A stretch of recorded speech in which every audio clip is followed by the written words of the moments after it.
Welcome to Section 5, all about firewalls. We're going to talk about how to detect firewalls and firewall rules and intrusion detection systems, and potentially how to get around that and subvert those rules in systems. So this is our probing rules video about trying to probe the firewall rules that may be out there and figure out what's actually in place. Now, why would you want to do this? If you're a white hat and you're trying to do a security assessment, you have the keys to the kingdom, you don't really need to do this. Why would you go about trying to attack and subvert your own firewalls? This is very useful to understand how attackers work, and if you're able to accomplish these things in your own network. Because if you can do it, then the other person can do it.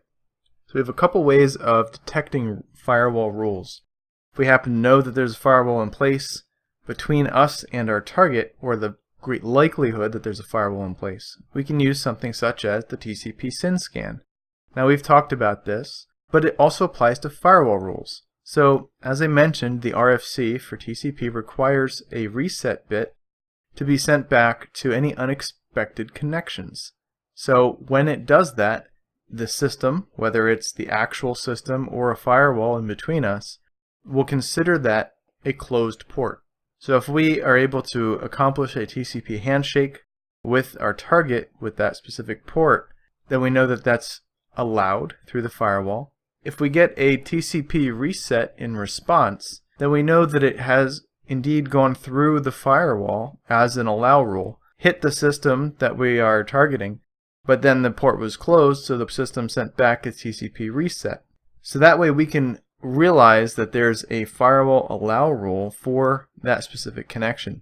If we send a TCP SYN to a system and then we get no response whatsoever, then there's some sort of firewall in place, whether it's software or hardware, whatever it may be, there's some firewall in place. That will be a firewall deny rule. When there's a deny rule in a firewall, the vast majority of the time, it's going to drop the packet. When it drops the packet, then that means it responds back with nothing.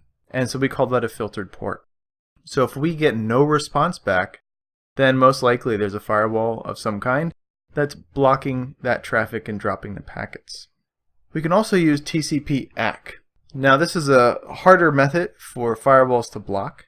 The reason for that is because there's no knowledge for the firewall of what side is initiating the connection.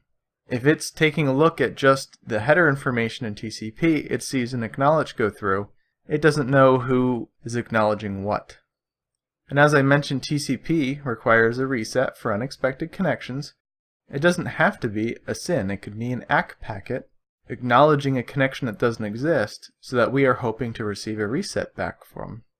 If we get a reset back from the system, then we know that's a closed port. If we get a response, then we know that that's a firewall allow rule because it allowed the system to respond back with the reset, just like the prior example. And then again, if we get nothing back, then the firewall of some kind is dropping the packet appropriately, and so it's filtered. Now we can also do IP ID scans, and these are the slightly more difficult methods of doing it. But what we're going to do is take a look at not the TCP header information, but the IP header information. So what we'll do is find one open or closed port on the network, and when we look at that packet that's coming back, we're going to check the IP ID sequence. If the sequences are consistent, sometimes they're not, but if we see consistent incremental responses for each packet coming back from a system, so then we know that we can flood probes to our target, spoofing the device that we found that has that open or closed port. During that flood to the target, we're going to check the IP ID sequence number in the packets coming from our spoofed found device. So we're pretending that the device that we found with the open or closed port is the one sending the traffic to our target, our actual target. So we are pretending to try to make traffic occur from the spoofed device to the target. And during that flood, we're going to read the IP ID sequence from the spoof device. And if the sequences are increasing at a rapid rate, then we know that the device that we are spoofing can access our actual target. So we know that there's an allow rule in there.